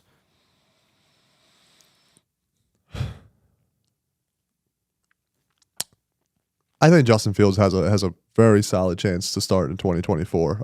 I mean, they got Russ for very cheap as well. So I don't see it like they're not like handcuffed. Yeah, that they made a commitment to him, I guess, and verbally, like saying that he'd be the starter coming there. But like, this is the NFL. Like, we're not holding hands. We're not like I mean, he's sad to see like he's already kind of gone through this with the Denver Broncos almost. But like, this isn't. We're not here to make these people happy. Like, they're not. This is a business. Like, and if they think Justin Fields is the better option, then he's going to start at some point in 2024. If Russell Wilson is not playing up to par, like. Because Justin Fields has more of a dynamic, like with his legs and everything. Like Steelers aren't the passing team that we already like that most other teams are. So like Justin Fields gives them that different dynamic that Russell Wilson can't. So at some point, like if they're having a somewhat good season and like Russell Wilson is one of the problems, like and that's what's like keeping them out of the playoffs. I don't see why they don't turn over to Justin Fields and see what he has. Like I personally don't think that Justin Fields is going to start a game unless Russell Wilson gets injured, just because Mike Tomlin's the type of guy to be loyal to the people that he gives his word to. He did it with Kenny Pickett. He let Kenny Pickett go until it got to a point where Kenny Pickett was hurt and Mason Rudolph got the high hand. That's the only reason why Mason Rudolph even got to play is because Kenny Pickett was injured. If he never got injured, I fully believe that Kenny Pickett would have finished the entire season. I think it's the same thing with Russ. I think Russ is a very he's a weird guy. So I feel like if he gets benched, I could see him getting really pissed off and also like feeling like some kind of hatred towards Mike Tomlin because it's like same situation with Sean Payton. And just, I don't know though, because Mike Tomlin, like he's on the hot seat probably this year. So if nothing happens, but I think that Russ performs good enough to keep him in there and it's going to be hard to take him out. Okay. Will Justin Fields be the franchise quarterback of the Pittsburgh Steelers after this year? I'm going to say yes. And it's building off the same thing I just said. I think at some point Justin Fields takes over the starting spot for the Pittsburgh Steelers. And I don't know, because that AFC North division is just it's going to be so tough this year. It's going to be the hardest division in football. Just the AFC in general is still going to be stacked next year. So it's tough to say that I can see with either one of these quarterbacks them making like a playoff run because those playoff spots are going to be hard to come by in the AFC. You're going to have to be every team in the AFC is going to have to be playing their best ball to make it in the playoffs next year. It's going to be exciting, but I think he will be. End up being the franchise quarterback in the next 2 years. Yeah, I don't know. So this is something brand new for Pittsburgh. Like first of all, what's funny is they're copying exactly what the Ravens are doing, and a lot of teams are doing that. But it's funny that Pittsburgh Steelers fans, and I said you guys were the laughingstock of the NFL, and what's funny is that you were, but now you're trying to copy what the Ravens were doing. And what's also funny is that if Justin Fields becomes the franchise quarterback, that means the running back jokes for Lamar Jackson have officially died from any Pittsburgh Steelers fan ever, because Justin Fields is more of a runner than Lamar Jackson is. But I digress. I think he is going to be the franchise guy, but the problem is that they're going to have to pay him after this year. They're going to have to give him a fifth-year option. I don't think they pick up the fifth-year option. I think they pay him a type of contract that Jordan Love got, I think, this past year, like a 2-year deal or 1-year deal, whatever it was. And I think that they give him a shot the next year, and I think he performs well. I think sitting for an entire season and knowing like, hey, I'll be the guy at some point, and learning from a veteran like Russell Wilson, I think it will help his career, especially in the passing game, because he was an inconsistent passer. We can't overlook that. He's a great athlete. I think he will, but I don't think he's the guy that will take them to a Super Bowl. I truly don't believe that. All right, so do the Steelers have an actual chance to win the AFC next year? The AFC North. Do they have an actual chance to win the AFC North next year? I mean, every team has a chance. I'll be for real. Real chance. I'm saying, like, percentage. Give me a percentage-wise, I'm saying less than 10%. Yeah. I'm still there. I've already said it. AFC North is going to be the toughest division in football. And the AFC in general is going to be just, I mean, it already was this past year, but it's going to be one of the hardest divisions. It's going to be one of the hardest AFC divisions that I feel like we've ever seen. Like, it's such a competitive and talented division at this point. I mean, leaps and bounds over the NFC as a whole. So it's going to be tough to get wins next year. So I don't think they can get it done. Yeah, I think they have I truly believe they have a 0% chance, just because Cleveland's going to be better next year.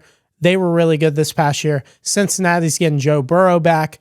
I don't think there's a realistic opportunity. They also have some holes still on the offense. They don't have another wide receiver outside of George Pickens. I also don't think that their tight end is that good. I don't think Pat Freiermuth is that good. And also Najee Harris, he has to show me a little bit more. I know he's had 1,000-yard season each of his 3 years or whatever, but also it looks like he's on the back half of his career, and he's like 25 years old. So I just don't think they have enough talent offensively to keep up with these good offenses in the AFC and AFC North. So I think there is 0% chance, and I will stand by that. All right, last question.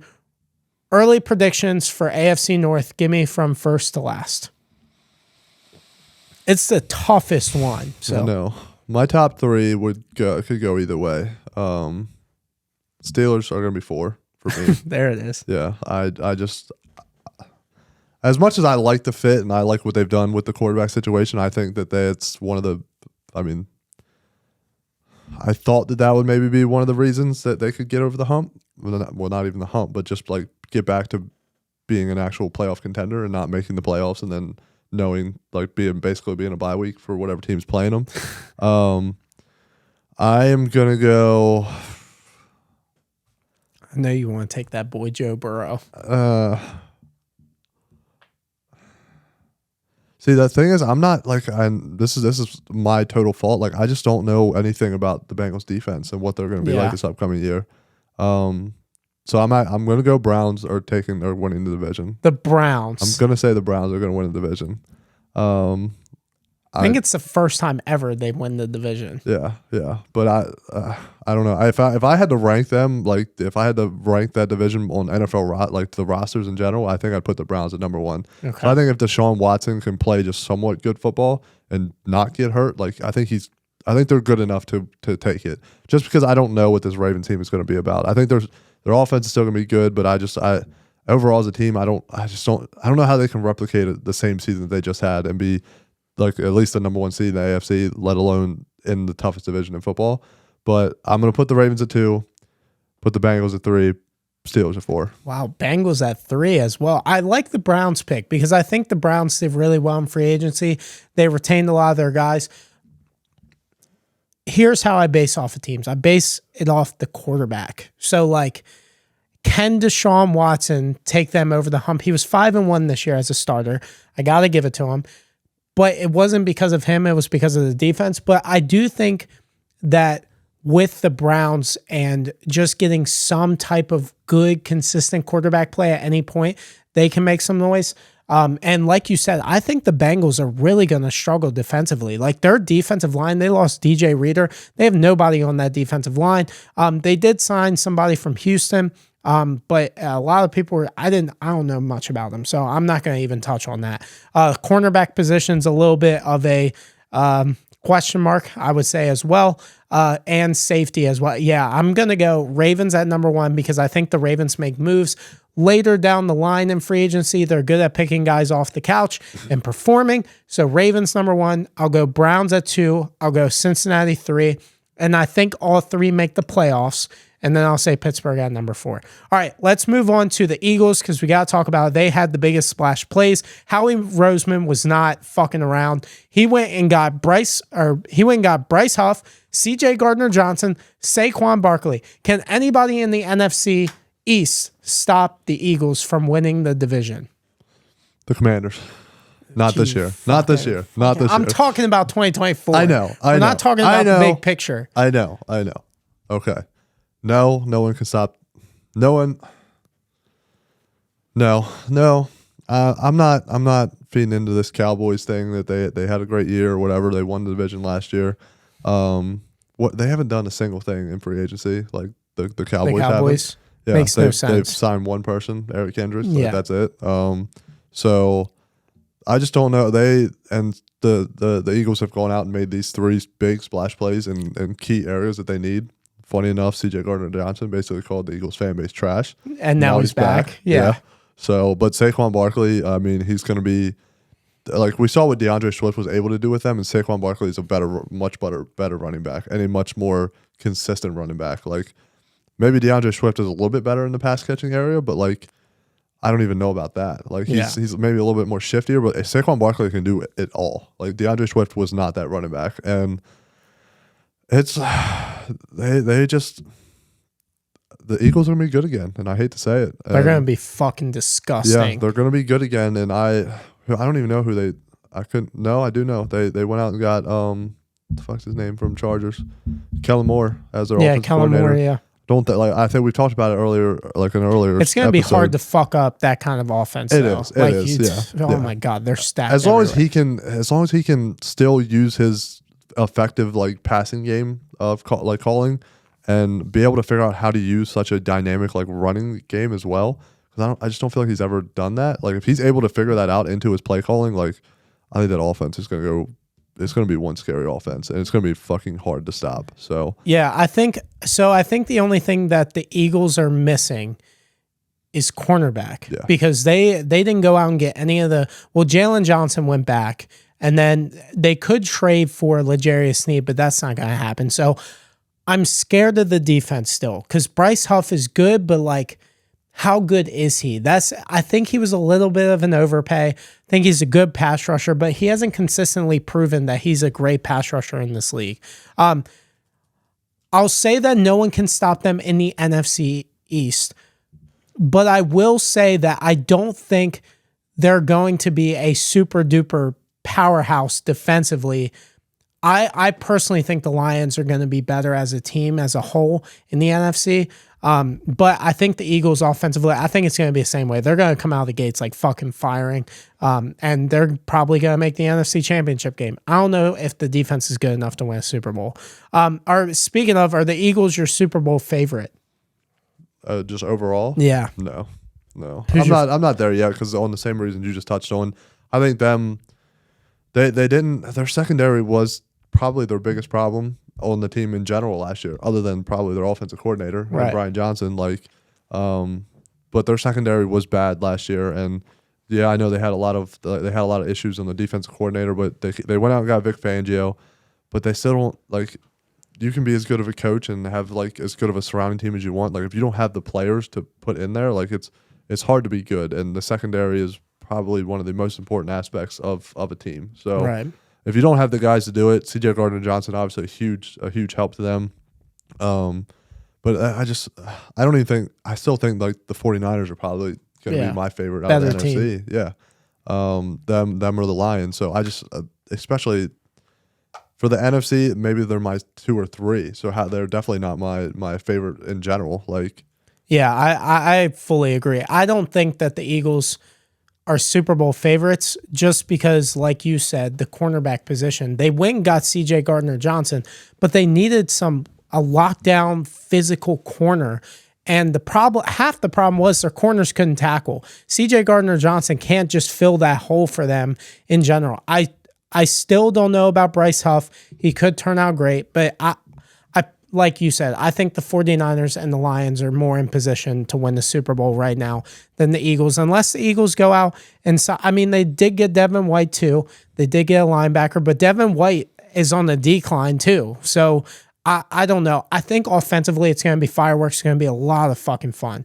But I'm still scared of that defense, and there's still question marks, and I think we're overlooking that just because of Saquon Barkley, Devin White, C.J. Gardner-Johnson. Like, I get it, but, like, I need to see more physicality out of that defense. And like you said, maybe Vic Fangio does it, but I'm not a believer until I see it. All right, so Cowboys real quick. Are the Cowboys planning on rebuilding for the future?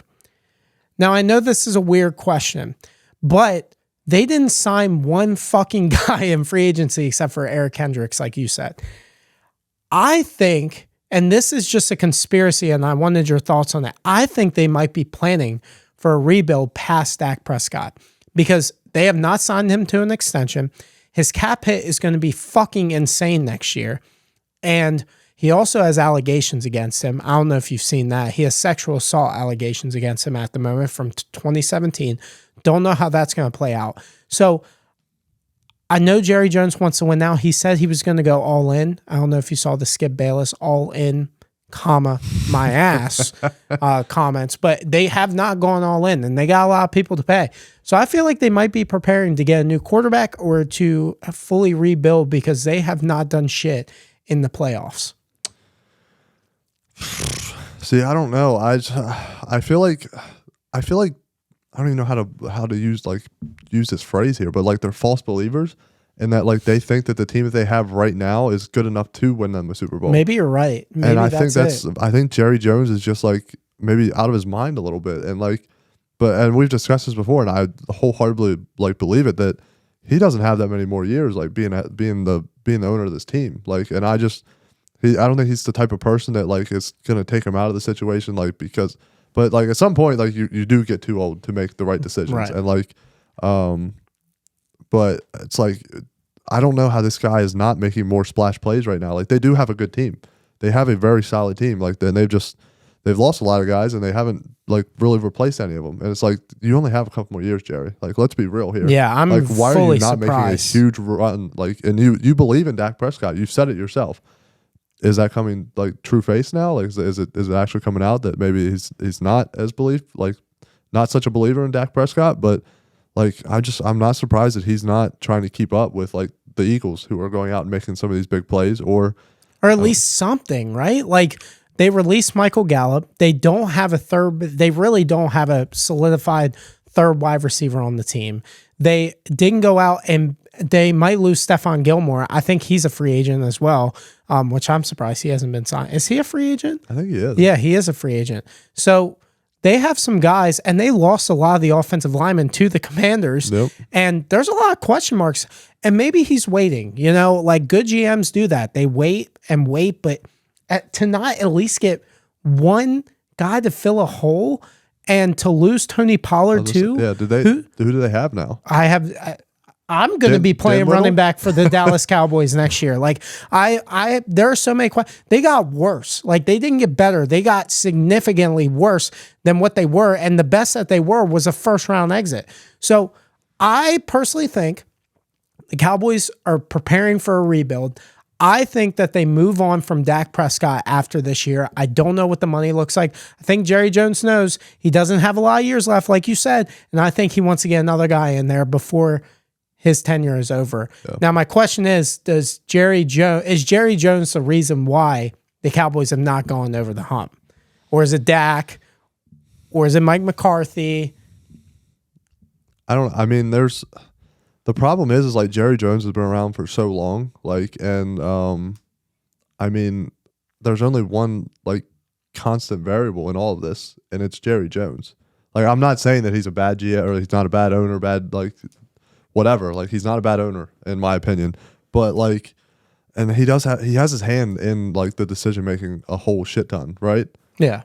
Like he's the only constant person in that organization that like, and on paper, like, at least in my opinion, like the Dallas Cowboys should have been multiple years under Jerry Jones, like the best team in the NFL. They should have like, won multiple Super Bowls. Yeah, like they have had the guys, the team to do that, and you can point the fingers at the players and everything like that, but at the same time, like Jerry Jones is the only constant variable that has been in that Cowboys organization for decades now. Like, yeah. So, I don't know. Maybe it is Jerry Jones, and he's just like not moving on from Mike McCarthy proved to me that it's him. It's 100%. Like, not moving on, I get it from Dak, but from Mike McCarthy after this year, like you're telling me that like like you said, it's imagination. It's like saying like we had a good enough team. It was a bad performance. Run it back. The problem is you're not running it back though, because you're missing so many. Yeah, it's 1,000 because he's the GM and the owner. Like if he was a GM, just a GM, he'd be fired by now. Like 1,000% would not be a GM in the NFL. And I'm surprised he hasn't hired someone to actually take over the position after all of these and just take a step back at your age. Like you don't have to be evaluating players. Like you should be sitting back and trusting somebody else at this point. So yeah, 100% I believe that.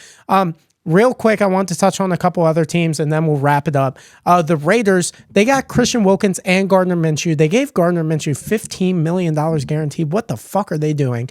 But truthfully, I think they made some good moves. I think they lost a couple players. But they got that dog mentality in them. Do the Raiders have a chance to win the AFC West next year? Truth, hear me out. Hear me out. That defense is going to be a good fucking unit. They have proven they're like the only team in the NFL that can hold Patrick Mahomes down. They can beat him. And if they get one win against him, the rest of the division is fucking terrible. Chargers are going to be one of the worst teams in the NFL. The Denver Broncos, one of the worst teams in the NFL. And then the Chiefs, best team in the NFL, I'd say.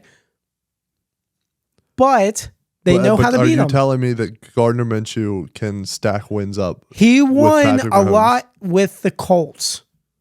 Okay. He almost won the division with the Colts. Okay. He's not great. And who does he have? Besides Devontae Adams, who does he have as his supporting cast? See, I didn't get into all that. but the defense is so good. Yeah, I guess they don't have any running backs. They got Alexander Madison. Yeah. Okay. Okay. No, I agree with like I'm excited to watch that defense. That defense was already fun to watch as it is. Like I honestly think Max Crosby is one of my favorite players to watch in the NFL. Like the dude has a motor on him unmatched, and like nobody else has the motor of Max Crosby. The dude doesn't take a play off, and he goes 110% on every play. And he's just with them keeping, which I love that they kept their head coach. Yeah. And I've seen the hate on that, but he rallied that team together. That's what I'm saying. Like, can he rally that team like a full season? If they had a different offensive situation, I would still say no, that they're not going to dethrone the Chiefs, but I would say that they're going to be a playoff team for sure, and that they're going to make a run in the playoffs, because a team like that is fueled by that passion and that fire, like I don't think there's any other team that is running on that the same as the Raiders are right now. So that can take you far, in my opinion, but there's just no shot in hell that they're going to win the AFC West. They have Michael Mayer. Okay. Good tight end. Okay. Decent tight end. Fair. I think they, hear me out. I think they have a chance because the Chiefs they started slow last year. They're running it back with everybody else again. They're losing L'Jarius Sneed. They're not going to have the defense that they had this past year, I don't think. I think the Raiders do have a chance. I think they make the playoffs. I don't know if they win the AFC West, but I think that they will make it a very tough division. I think they're the only ones that will actually make a run at the Chiefs this year. And I think they're out to prove a point. They said it in some podcasts. They're out for blood against those Chiefs. So I'm going to say they have a chance. I will say they have a chance. I got to see how free agency finishes in the draft, but I truly believe that they will make it tough and it will be a tight division race between the Raiders and the Chiefs. Will they make the playoffs? No. I just can't. I can't say it. I need to see Gardner Minshew and how he does. And I'm a huge I love Minshew mania and everything like that. But I've said it so many times, and I'm beating a dead horse here. But the AFC is going to be again just such a tough division next year, and I think Kansas City is the only team that can make it into the or it's going to be the only team to make it in the playoffs out of the division because they're going to win the division. So right. Yeah. I don't think the Raiders are there yet. I say they make the playoffs in 2024. I think they slip in there. I think like I said, they might win the division. And I think the division is so bad with the other two teams. I think those are 4 free wins for each of those. So you already have 4 wins. I think they get one against the Chiefs. That's 5. You already got 5. I don't know what their schedule looks like. But they're going to get, what were they? They were second in the division, or were they, I got to see. They were ranked, second. They had 8 wins last year. I think they definitely get over that. I think they get 10 wins and sneak into the playoffs. All right, Titans, real quick. They confused the shit out of me because they went and got Calvin Ridley, Tony Pollard, Kenneth Murray, and Mason Rudolph. Okay, are they in win now mode? Because I'm truthfully confused if the Titans are in win now mode because I don't know. They got rid of Derrick Henry, but then they went out and signed Calvin Ridley to a huge wide receiver contract. I'm confused. I don't know.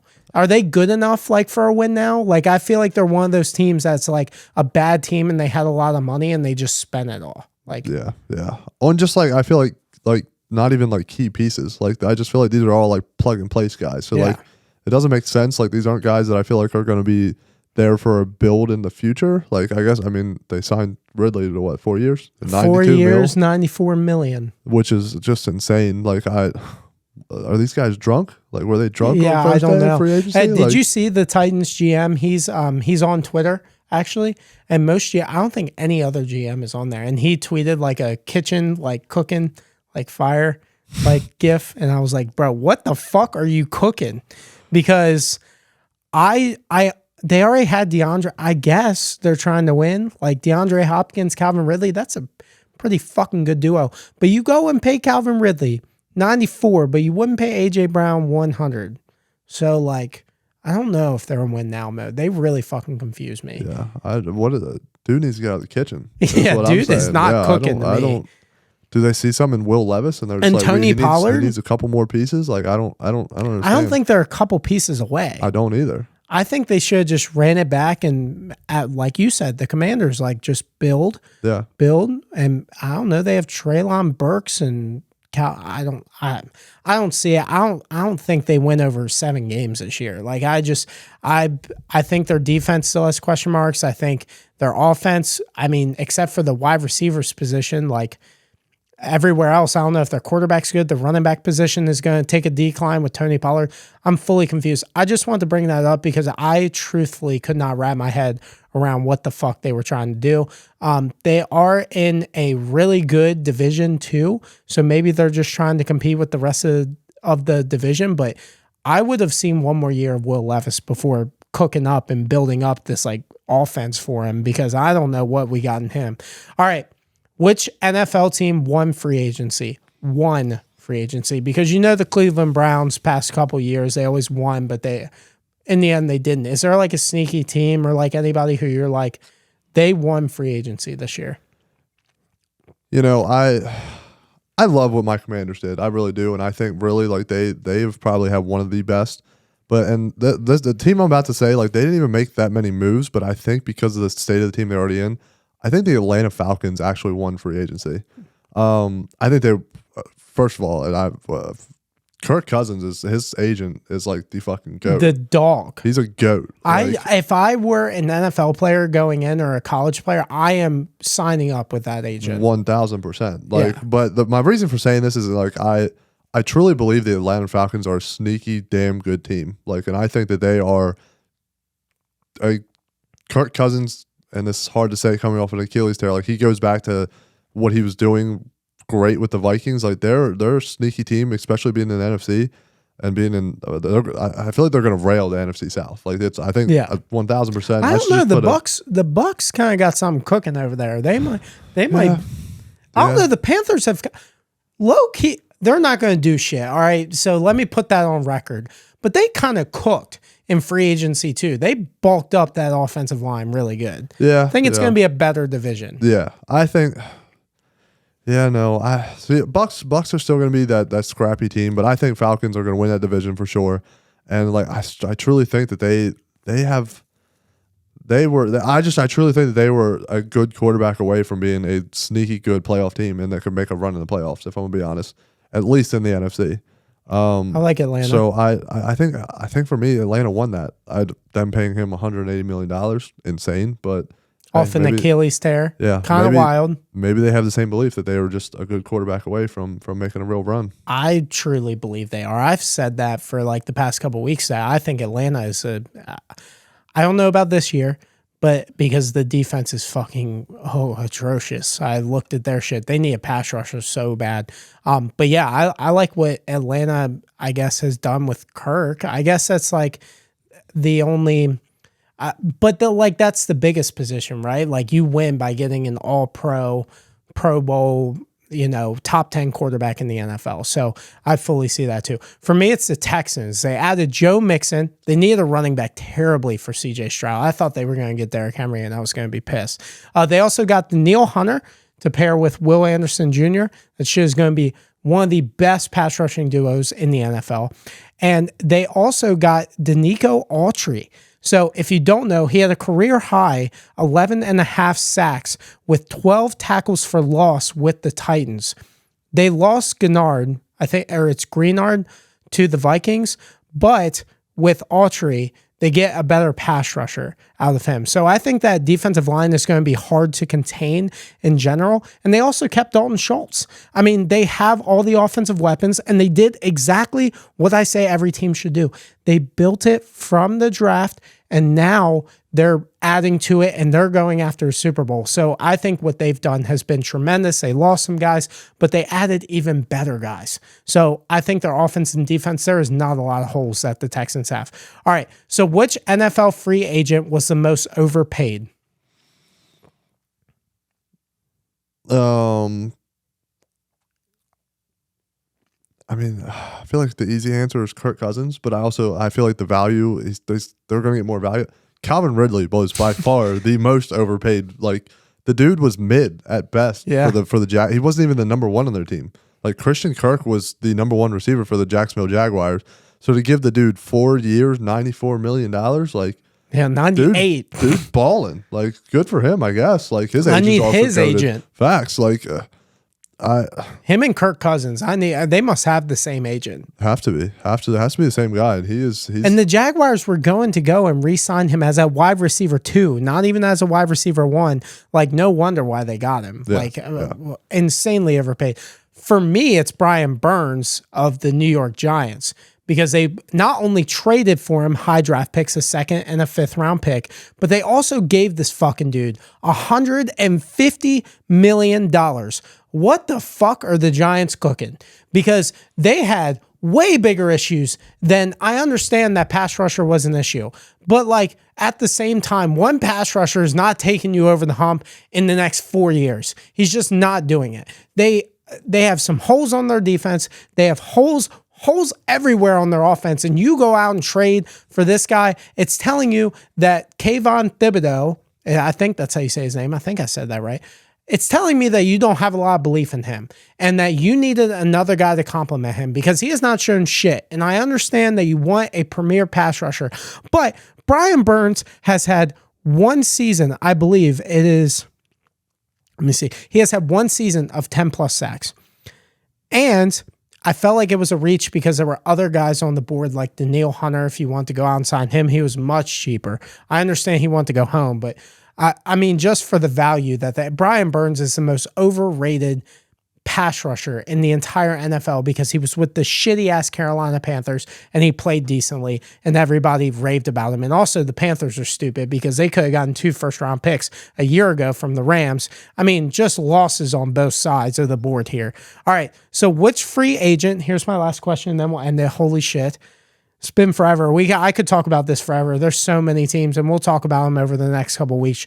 Which free agent went under the radar for signings and free agency? Which signing was the most underrated in free agency in the NFL?